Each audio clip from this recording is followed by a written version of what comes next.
Hey guys, welcome back. My name is Zev Bannett. You're watching the Sewed Blocks channel, and if you want to hear this video in an audio format, you can check it out on our podcast channel, which is exactly the same name, Sewed Blocks. You can type it into Apple Podcasts or Google Play or Spotify, and you will have exactly the same exact content in audio form. And you don't have to watch my face, you can just hear what I'm saying if that's better for you, so run over there and check that out. Otherwise, I want to talk about in this video sort of like this meta concept. And, a lot of times when we're sort of learning Torah and Kabbalah and all these very deep ideas, so there's like a structure that relates all them to each other. You have like the very big picture ideas and like the little picture ideas, and then all these sort of connectors between the big and the little, and sort of figuring where everything sort of fits together. And so today, in this video, I want to really focus on a very big picture type of idea. It's a theme that shows up throughout the Torah, the Chumash itself, the Bible, and like the Talmud and the Gemara. And it's like this big picture theme.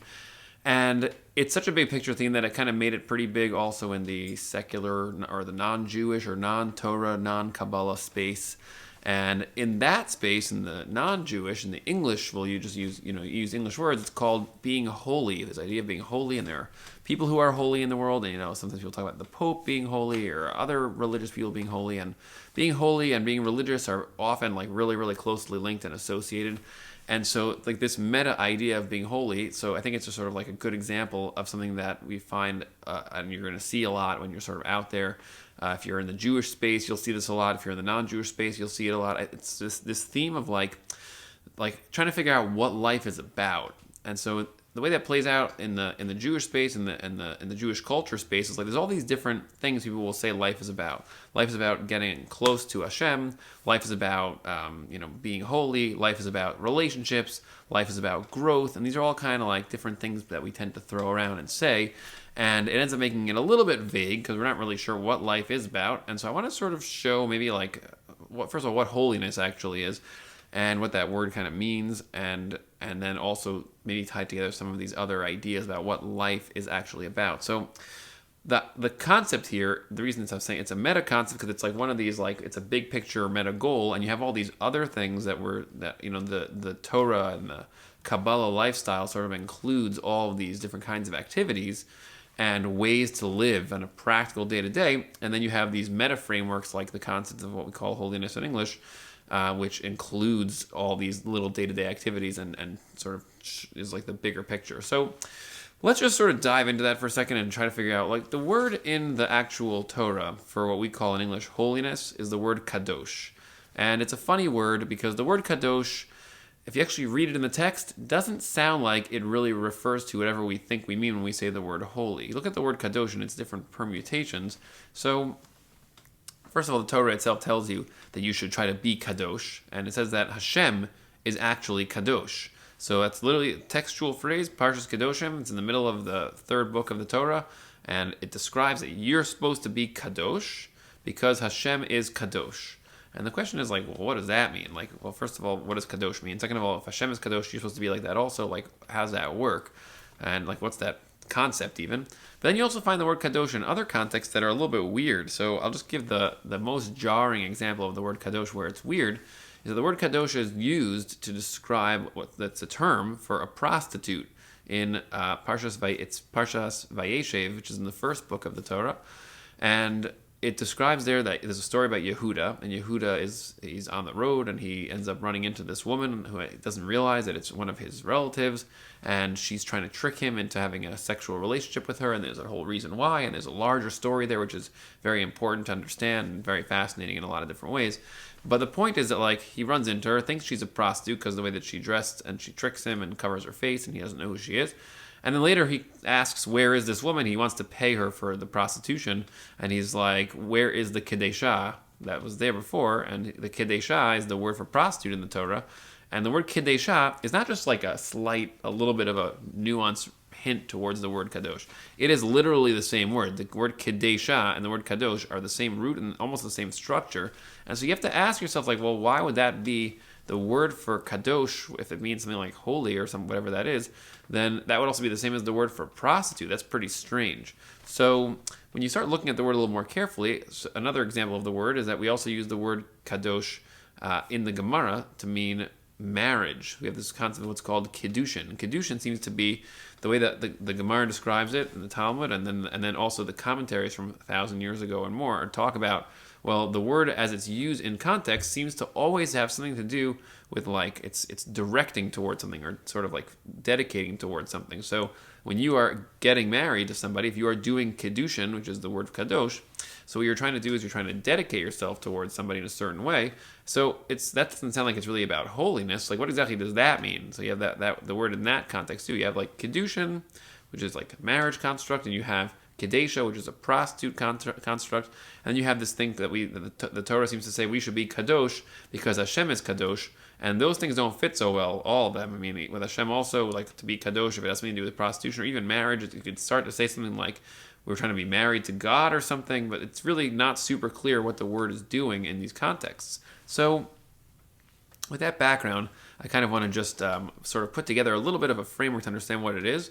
And I think that the way to sort of think about this is that each of us actually has this, we have like a core that you can call your ratzon. Like the ratzon is like the core ingredient. The ratzon literally means your will or your passions or your interests, but you could really just kind of call it your general sense of volition, that you are trying to do things, you're interested in doing things.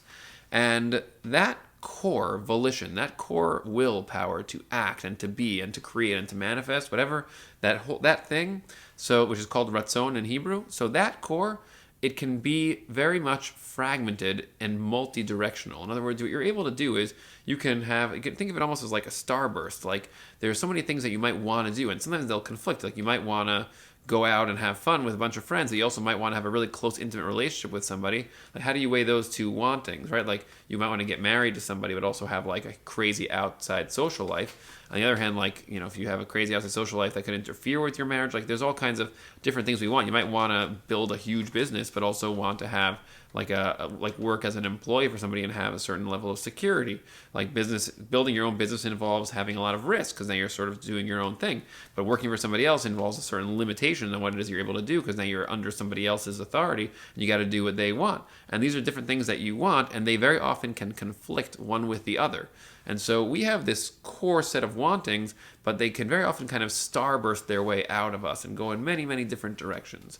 And so what I want to just argue to you is that the process of maturity as we kind of develop is about taking those starburst processes that are, you know, the wantings that we have going into different directions and sort of bringing them all together into like an alignment where they're all going towards something, all focused towards the same thing.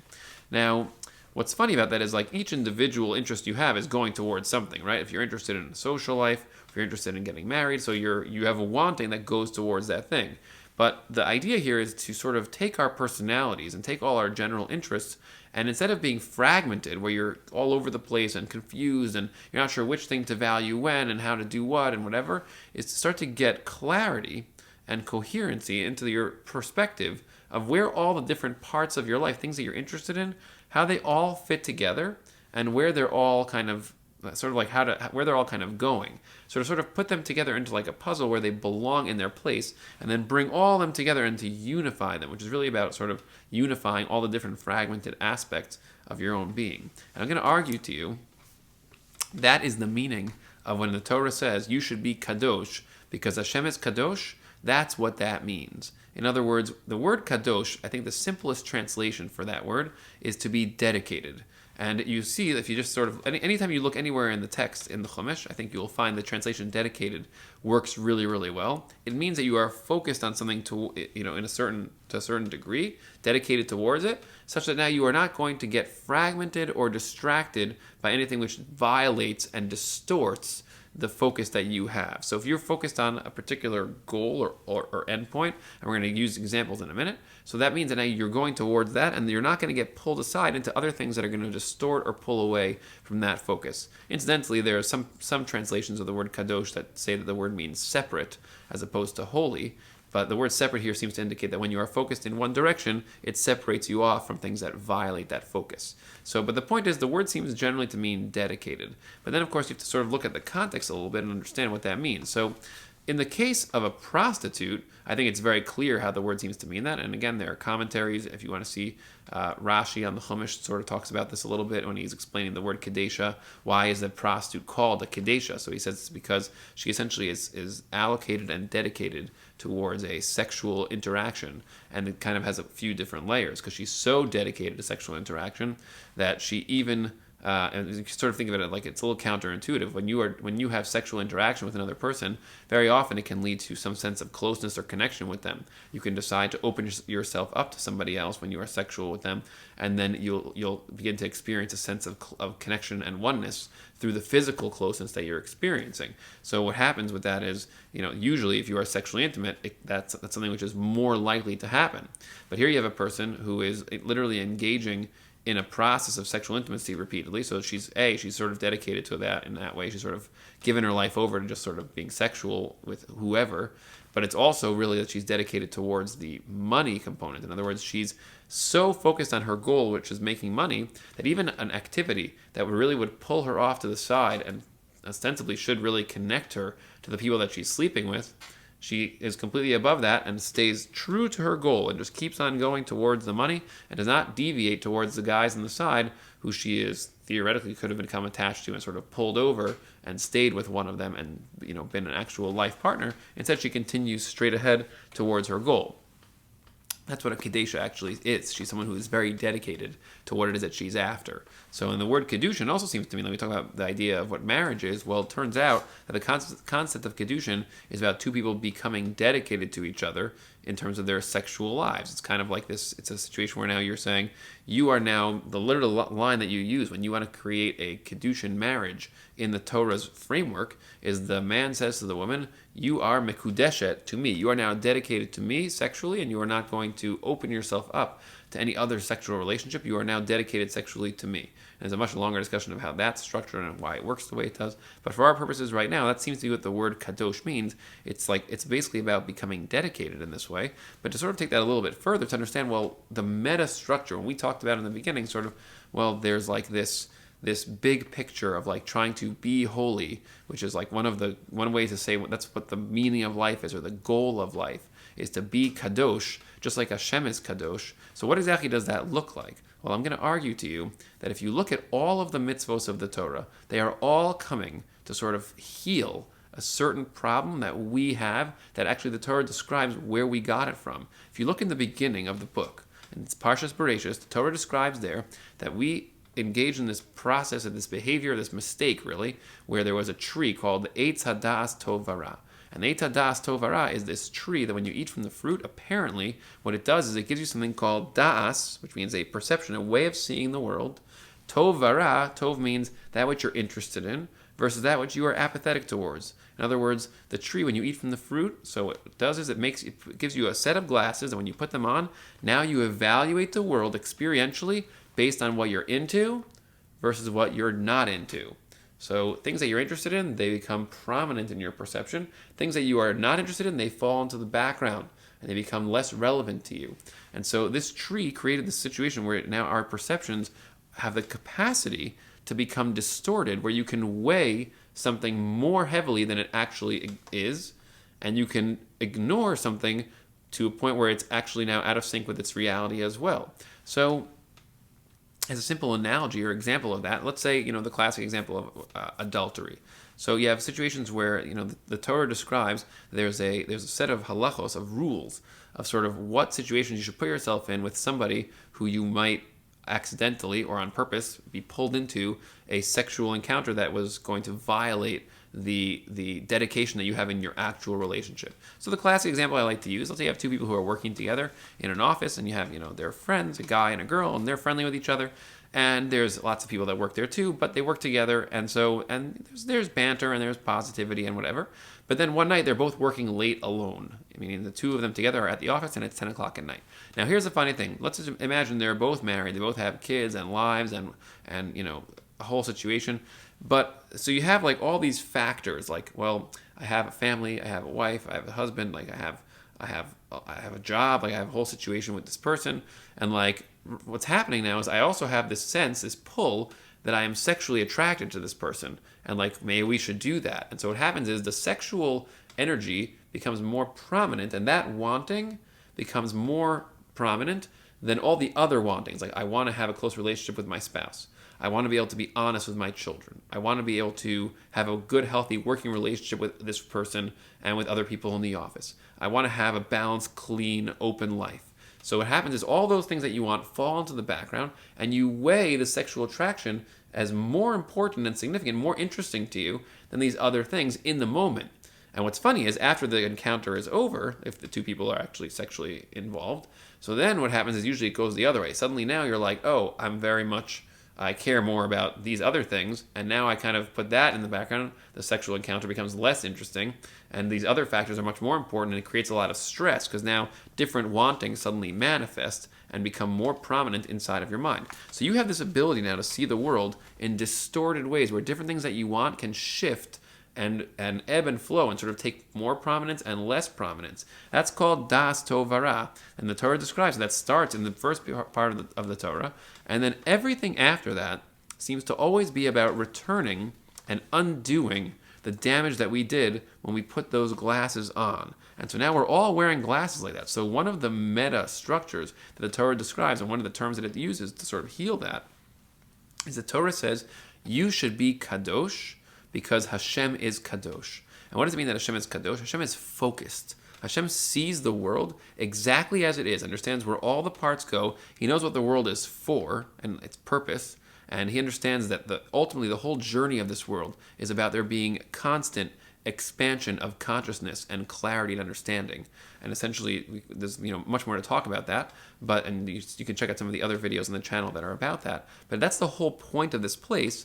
And so our side of that is you should be Kadosh, because just like Hashem is Kadosh, is that the more you are aware of and clear on what this world is for, the more you can properly see through some of those distortions that you have in your life, where you get confused as to what you're doing here. So in a situation like that, so let's look at the example again of the two people working in the office. Well, what's happening? So they're kind of like they're being pulled by this wanting to be sexually interactive with each other. There's a pull from the body, and it's going on there. And that's a pull that has a place, right? We use that pull in the context of our lives. If our life is about constantly getting more dedicated towards the process of the world, and if the process of the world is about having greater and greater and greater consciousness and connection to ourselves and to Hashem and to other selves, which is essentially what greater consciousness looks like, where you essentially connect more deeply to other selves through the bodies that we're using. Well, if that's true, so then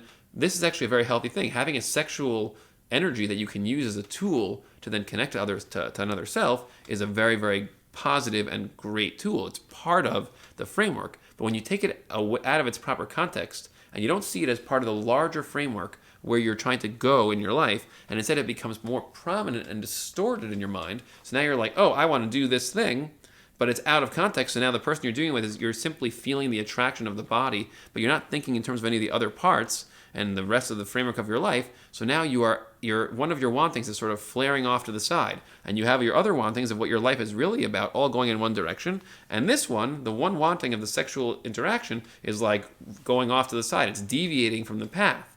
So when that happens now, you're going to distort your perspective and distort your life if you follow that deviant path off to the side. So instead, the Torah says you have to be Kadosh, which means you have to have clarity on all the different wantings that you have and kind of draw them all in and dedicate them towards the ultimate path of what this place is about.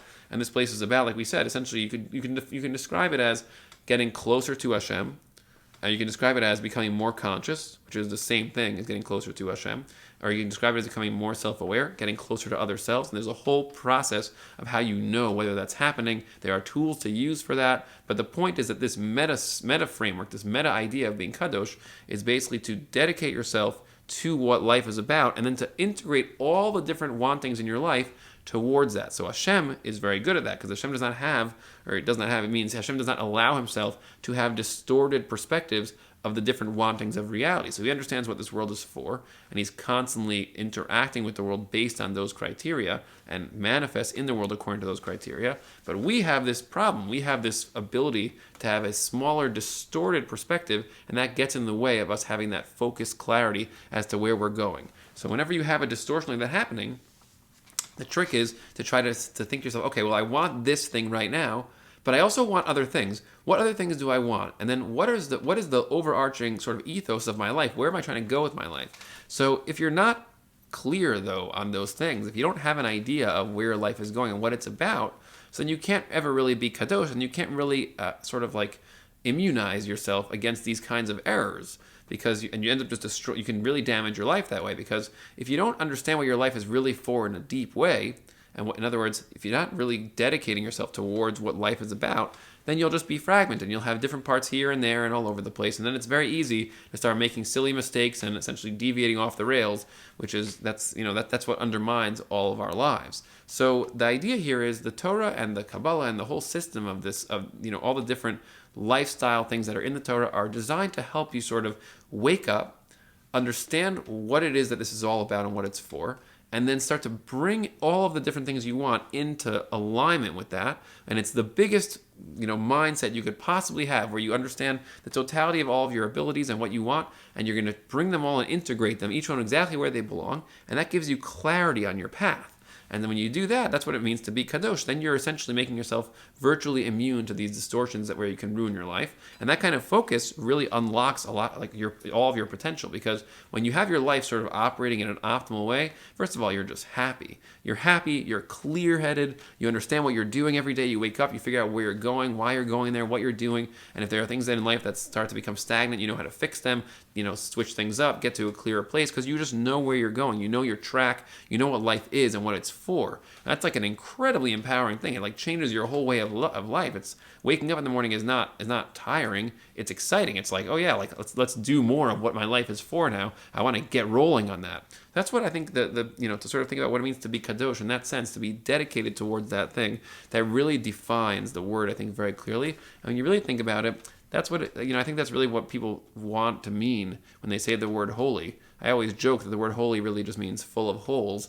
But the word holy, what it seems that people mean when they say that is, I kind of just want to feel like I'm above the mistakes, or I don't want to be sucked into the problems, or I'm somehow sanctified. I'm beyond, and like that whole perspective, that idea, is what I'm basically talking about, where you are in the world, but at the same time you're literally like you're flying above all of it, because you're not getting stuck in the world in any way. You don't get pulled off to the side and get distracted by things that are just like distortions. You use all the things in the world to create and to build without letting them kind of damage you or pull you into a place where it's going to be unhealthy or unbalanced or distorted. That's what I think that the way to think about what Kadosh means. For those who already know some of the textual sources behind that, there's a lot to see, and you can read, there's a line by Nachmanides, the Ramban, he has a whole paragraph about this in Parshas Kedoshim. Everything I just said now essentially describes that. So there's many places to sort of see this in a bigger way, but in terms of the fundamental idea, I hope that was clear, that you enjoy that. Feel free to like, and if you have any, and subscribe, and whatever, and all the YouTube things. And if you have any questions about that, you're welcome to obviously put them down in the comments, and I will answer them as quickly as I can. Thanks for listening, and see you in the next video.